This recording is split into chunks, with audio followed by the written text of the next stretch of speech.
Good morning po. Tayo po'y mag-aral ng salita ng Diyos. Aklat po ng mga awit, the book of Psalms, chapter 34, verses 4 to 8.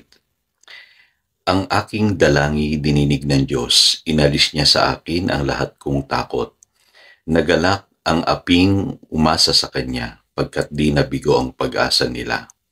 Tumatawag sa Diyos ang walang pag-asa. Sila'y inililigtas sa hirap at dusa. Anghel ang siyang bantay sa may takot sa Diyos. Sa mga panganib sila'y kinukupkop. Tingnan mo at lasapin ang kabutihan ni Yahweh, mapalad ang mga taong nananalig sa Kanya. Pag-usapan po natin yung fear and discouragement.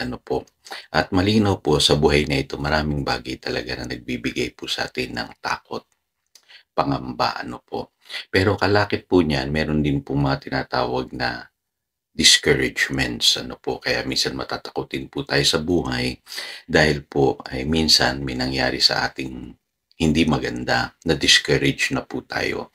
Para bagang yung failure na yon na nangyari sa ating buhay nananatili sa atin. Kaya marami po ngayon namumuhay under condemnation, feeling nila hindi na sila katanggap-tanggap dahil sila ay nagkamali o meron silang nagawang malaking failure sa kanilang buhay, kaya hindi na sila nananalig at nagtitiwala pa sa kanilang sarili at higit sa lahat sa Diyos.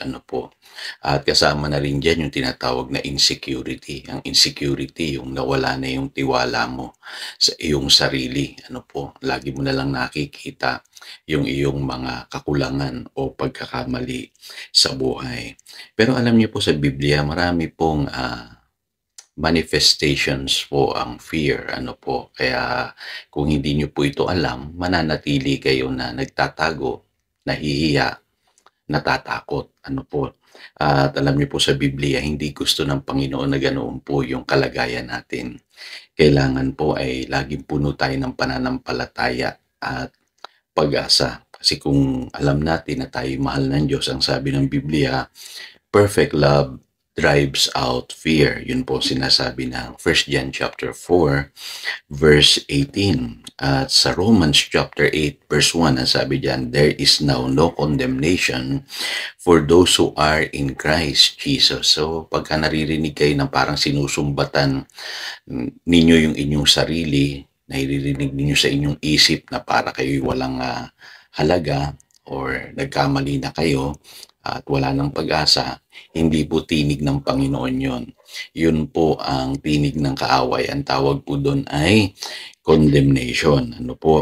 At kung sa tingin nyo naman, nakakaramdam kayo ng maraming insecurity sa buhay, kung ipinagkatiwala po ninyo ang buhay nyo sa Panginoon, ang sabi po ng John chapter 10 verse 28, I give them eternal life and they shall never perish. No one can snatch them out of my hand. So, ibig sabihin, hawak ng Panginoon ang inyong buhay. Kaya alisin nyo lahat yung feeling of insecurities, tiyakin ninyo sa inyong puso na alam ninyo yung katotohanan na ang inyong buhay ay hawak na ng ating Ama na nasa langit. Kaya alam niyo po itong Psalm 34 verses 4 to 8, tinatalakay nito yung takot at yung pagkadismaya o discouragement sa buhay. Ang sabi rito, ang aking dalangi dininig ng Diyos, inalis niya sa akin ang lahat kong takot. At ang sabi po sa verse 5, nagalak ang aping umasa sa Kanya pagkat di nabigo ang pag-asa nila. Ayaw ng Panginoon na nabibigo tayo. Ayaw ng Panginoon na lagi tayong puno ng takot. At ang sabi ng Isaiah 41 verse 10, so do not fear, for I am with you. So do not be dismayed, for I am your God. I will strengthen you and help you. I will uphold you with my righteous right hand. So masaklolo po ang Panginoon sa mga panahon tayo'y takot na takot at dismayado. So, ano po ang dapat natin gawin mga mananampalataya? Unang-una, look up. Huwag kayong ma-depress. Huwag kayong mag-isip ng di maganda. Look up. Sabi nga ng Biblia, look unto Jesus, the author and the perfecter of our faith. Sabi sa Hebrews chapter 12, verse 2, pag hinahanap natin siya, we will never be put to shame. Yung po ang pangako ng Biblia. Pangalawa, believe in the goodness of God. Maniwala kayo na mabuti ang Diyos. Sabi nga rito, tignan mo at lasapin ang kabutihan ni Yahweh. Mapalad ang mga taong nananalig sa Kanya. Yung po sabi ng Psalm 34, verse 8. Ang sabi, take refuge in Him. Sa Kanya ka magtago. Ano po? Kaya lalo na ngayon sa mga panahon na ito, no? Hindi mo alam kung kailan yung susunod na kalamidad. Sa Panginoon po tayo magtatago. Ano po? At God is a God of second chances. Kahit bumagsak tayo nagkamali, ang Panginoon gusto niya bumangon tayo. Don't let failure stop you from reaching your destiny.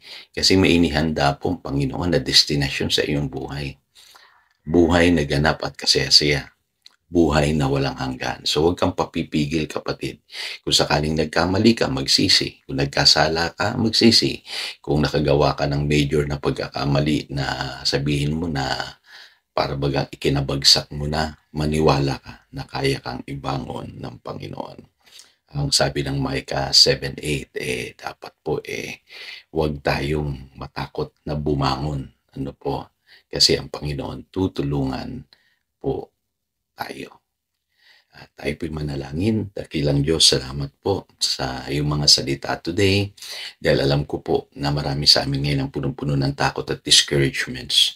Alam ko po, itong salitang narinig nila ay para sa kanila, Panginoon, sa sandaling ito. Tulungan mo kami, Panginoon, na ang aming mga buhay ay tunay nga pong mapuno ng pananampalataya at pag-asa. At lagi naming ito ng aming paningin sa iyo, Panginoong Hesus. Maniwala kami sa iyong kabutihan at ikaw ang Diyos na nagbibigay ng pangalawang pagkakataon. Salamat po. Purihin kaya ang aming panalangin in Jesus' name. Amen. Again, ito si Pastor Jojo nagpapaalala upang daluyan tayo ng pagpapala, manatili tayo sa kanyang salita. Good morning.